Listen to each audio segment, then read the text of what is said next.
Right, hopefully this is going to be a good one because I'm in a good mood because I have had a very good day. And yes, this video is titled something to do with Doctor Who because we are going to be talking about the brand new Doctor Who, which I just finished watching about 10 minutes ago. But before that, I just want to complain a little bit and also say some things that I'm actually kind of very happy about. Does that make any sense?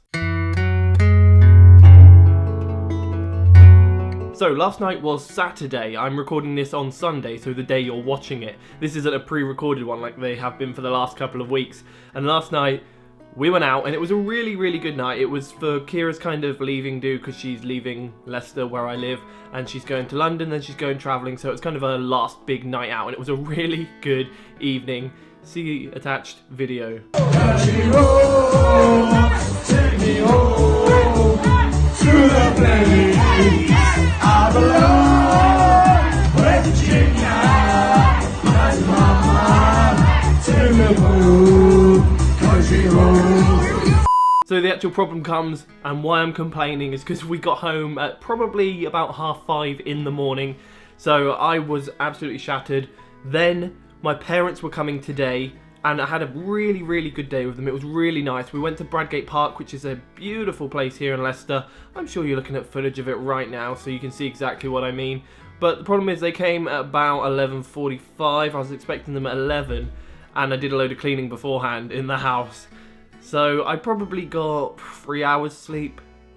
So yeah, I'm running on fumes right now. But yes, the namesake of this video, Doctor Who. I was actually surprisingly excited for the new Doctor, and if you don't know, we have got the first female Doctor, who is Jodie Whittaker, this beautiful lady right here. She has been in some really good things. I watched the whole of Whitechapel, which strangely had David Tennant in, so now it's got 2 Doctors in it, which is, yeah, fairly interesting. Actually, I think it had 3 Doctors if you include whoever this guy is.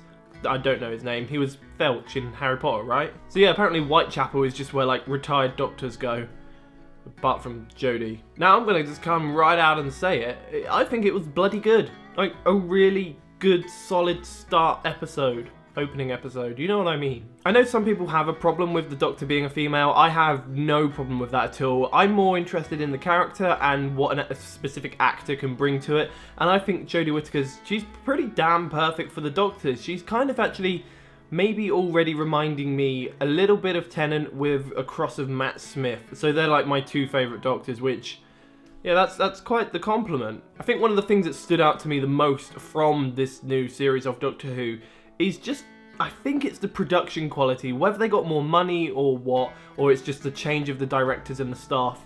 It looks so much better. Like, you could probably say it looks like a film now. TV has always had this kind of weird look, especially British TV. I kind of think you don't get it as much in American TV, but when you watch old episodes of Doctor Who, there's a very certain aesthetic to it that I cannot describe for the life of me. I don't know why it looks like that. But this film, you see that? I just called it a film because that's literally what it looks like. Sometimes they've got like lens flares and I'm like, okay, JJ. But it did just kind of stand out to me how high the production quality is now. I don't know whether it was because a lot of the shots are now moving or they're just doing more interesting stuff. Even the colour grading looked way better.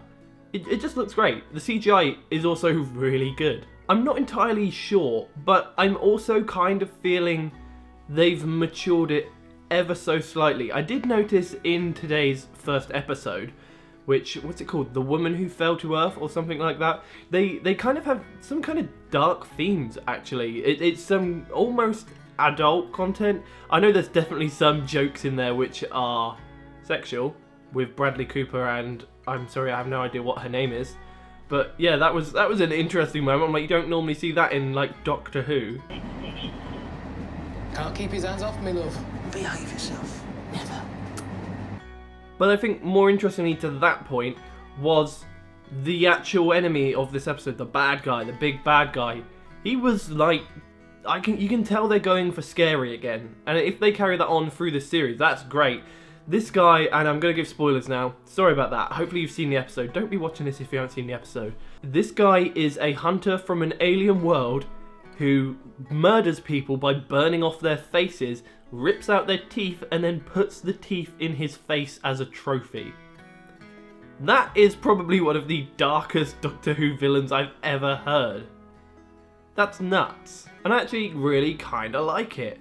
It was good. Now I am complimenting it quite a lot. There was actually way more that I liked than I didn't, but nothing's perfect.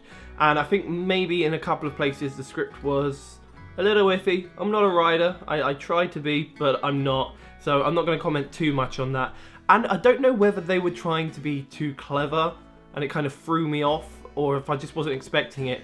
But they did a few moments when they basically just skip scenes.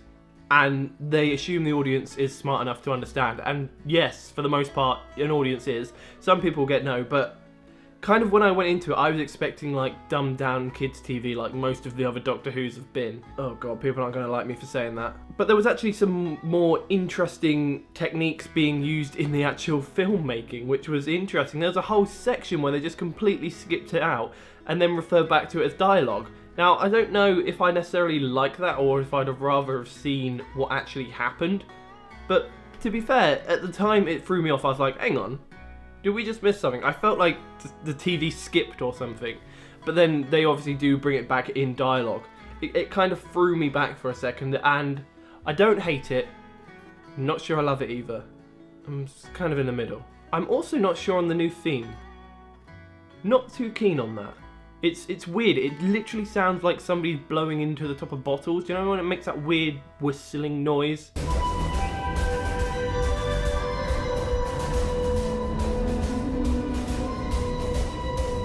Bit of a weird one. Maybe it'll grow on me more, but for now it was a little bit strange. We haven't seen the new TARDIS yet. That's something I'm looking forward to. In the first episode she doesn't have it. More spoilers, sorry about that. But she does make her very own screwdriver, which is a really nice little sequence actually. I kind of like the idea of a mechanically minded, almost an engineer version of the Doctor. I don't know why I kind of like that, but yeah, it works for me. I think if this new series of Doctor Who carries on along the same path it's already on, it's going to be a really good series. There wasn't anything that's kind of preachy in there. I was a bit worried about that. A lot of people do have a problem with it being Jodie Whittaker, the fact that they're making this Doctor who was primarily, well, always a male character, is now a female. I don't care about that. As I said before, it's about the character for me, and as long as Jodie Whittaker does a good version of the Doctor, that is fine for me. I was kind of hoping they weren't going to be a bit pushy with, or maybe preachy is a better word to describe it, where they're putting her being a female above her being the character. I was a bit worried about that because they did that in the marketing, where all of the marketing was, oh, she's a woman, like literally break the glass ceiling. I'm like, why are you pushing that as the main selling point? Just sell it on her being a good Doctor. Her being a woman shouldn't matter. That's the way I see it. Like, if that's what equality should be, right? Like, don't give her special treatment, give her equal treatment, and if she's good, and people will like her. And you don't need to just jam it down our throats that she has a vagina. I know she has a vagina. There's nothing wrong with having a vagina. We like vaginas. Oh god, I don't believe I just said that. My mum watches these. Anyway, there we go. That's my final thoughts on the new Doctor Who. I don't think I missed anything. I could talk about the companions a bit more. I'm not keen on them yet. I'm gonna hopefully like them a bit more as the series goes on. Still a bit unsure on Bradley Walsh. Is that his name? He kind of strikes me as game show man rather than serious actor. And this was kind of like, all the acting in this was pretty serious. There wasn't really much goofing off going on, which was interesting. In fact, the episode ends with a death. First episode of Doctor Who and somebody dies. Which, yeah, it's an interesting new direction, and that's why I kind of think it's a bit more grown up, which, yeah, I kind of dig. Anyway, there we go. That was Doctor Who. Had a really nice day today. If my parents are watching this, thank you. Really nice day. Great Nando's. But that's it for me now. Next week, I don't know what I'm going to be doing. We'll have a video about something. No idea what. But on Wednesday, we do have an extra little special video, which I've been planning for ages. So keep an eye out for that. See you next week, guys.